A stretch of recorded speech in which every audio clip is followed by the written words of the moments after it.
Enquiry చేశాను అనలేదు కదా స్వయంగా వెళ్ళి. నేనేమన్నాను, నిన్న చెప్పిన మాటలు మీకు కూడా గుర్తుంటే, నిన్న చెప్పిన మాటలు నేను ఇటు సాక్షి మీడియాను నేను అడగలేదు, తెలుగుదేశం మీడియా వాళ్ళను నేను అడగలేదు, న్యూట్రల్ మీడియా వాళ్ళని నేను ఎంక్వైర్ చేస్తే అన్న పదం నేను చాలా స్పష్టంగా వాడాను. ఇక వాళ్ళ కళ్ళు నెత్తికెక్కాయి అనుకున్నాను, చెవులు కూడా మూసేసుకున్నారని ఇప్పుడు నాకు అర్థమైంది. మేము న్యూట్రల్ మీడియా వాళ్ళని అడిగాము, న్యూట్రల్ మీడియా వాళ్ళు మాకు చెప్పిన అంశాలనే ప్రజల ముందు పెట్టాము. న్యూట్రల్ మీడియా వాళ్ళు మాకు చెప్పిన విషయం ఏమిటి అంటే, మర్డర్ అయిన వాడు, మర్డర్ చేసిన వాడు ఇద్దరు వైసీపీ పార్టీకి చెందిన వాళ్ళే. కొద్ది కాలం వరకు కూడా, అంటిల్ వెరీ రీసెంట్లీ కూడా ఇద్దరు వైసీపీ పార్టీకి చెందిన వాళ్ళే.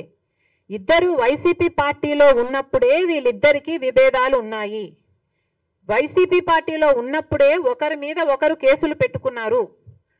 వైసీపీ పార్టీలో ఉన్నప్పుడే ఒకరిని ఒకరు జైల్లో కూడా పెట్టారట. వైసీపీ పార్టీలో ఇద్దరు ఉన్నప్పుడే ఒకరి ఇళ్ల మీదికి ఒకరు కూడా వెళ్ళటం జరిగిందట. ఇద్దరు వైసీపీ పార్టీలో ఉన్నప్పుడే వైసీపీ పార్టీ ఇన్ఛార్జ్ కూడా పంచాయతీ చేయబోయాడు. ఇవన్నీ మాకు లోకల్ మీడియా ద్వారా మేము ఎంక్వైరీ చేస్తే మాకు అర్థమైన విషయం. కాబట్టి ఇది పొలిటికల్ మర్డర్ కాదు. ఇద్దరికి వ్యక్తిగత డిఫరెన్సెస్, వాళ్ళు వైసీపీ పార్టీలో కలిసి ఉన్నప్పుడే నుంచే ఈ డిఫరెన్సెస్ కొనసాగాయి అన్న విషయం మాకు అర్థమైంది. మరి ఇది పొలిటికల్ మర్డరే కానప్పుడు ఒక పార్టీ మొత్తము ఢిల్లీలో ఎందుకు ధర్నా చేస్తున్నారు అని అడుగుతున్నాం. మీరు ఢిల్లీలో ధర్నా చేస్తున్నారు మీ ఉనికి కోసం, మీరు అటెన్షన్ డ్రా చేయడం కోసం, ఇక్కడ అసెంబ్లీని తప్పించుకోవడం కోసం. మరి మీరు ధర్నాలు చేసే వాళ్ళే అయితే ప్రత్యేక హోదా కోసం 5 సంవత్సరాలుగా ఎందుకు ఢిల్లీలో ధర్నా చేయలేదు?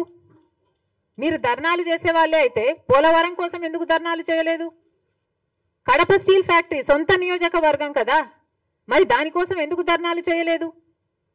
విశాఖపట్నం స్టీల్ మునిగిపోతుంది, క్యాప్టివ్ మైన్స్ కావాలి అని ఆ రోజు ఎందుకు ధర్నాలు చేయలేదు? ఇవన్నీ జగన్మోహన్ రెడ్డి గారు సమాధానం చెప్పాల్సిన అంశాలు కాబట్టే మేము ప్రశ్నించడం జరిగింది. ఈరోజు మీ సొంత పార్టీ విషయాన్ని ఏదైనా జాతీయ సమస్య అయినట్టు దానికి ఒక పెద్ద పిక్చర్ ఇచ్చి ఢిల్లీ వరకు వెళ్ళి ధర్నా చేస్తున్నారే. మరి ఇక్కడ వరదలు జనాలు మునిగిపోతున్నారు. రేపు నేను కూడా పోతున్నా ఒక ప్రాంతానికి, మరి మీరు ఎందుకు పోవటం లేదు అలాంటి ప్రాంతాలకి? వాళ్ళకు భరోసా కల్పించాల్సిన అవసరం లేదా? ఇక్కడ అసెంబ్లీ జరుగుతుంది ఒక పక్క, అసెంబ్లీలో ల్యాండ్ టైటిలింగ్ యాక్ట్ రద్దు చేస్తామంటున్నారు. మరి జగన్మోహన్ రెడ్డి గారు ల్యాండ్ టైటిలింగ్ యాక్ట్ ప్రపోజ్ చేసిన వాడైతే దాని మీద డిస్కషన్ జరపాల్సిన అవసరం లేదా? ఈయన అసలు ఆ యాక్ట్ ఎందుకు పెట్టాలనుకున్నాడో చెప్పాల్సిన అవసరం లేదా ప్రజలకి?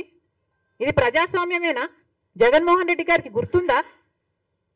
అసెంబ్లీలో బిల్లులు పాస్ అవుతాయి కదా, దాని మీద డిస్కషన్ చేయరంటనా? వీళ్ళకు ఉన్నదే 11 మంది, మరి వీళ్ళు కూడా ప్రశ్నించకపోతే ఇంకా ఎవరు ప్రశ్నిస్తారు?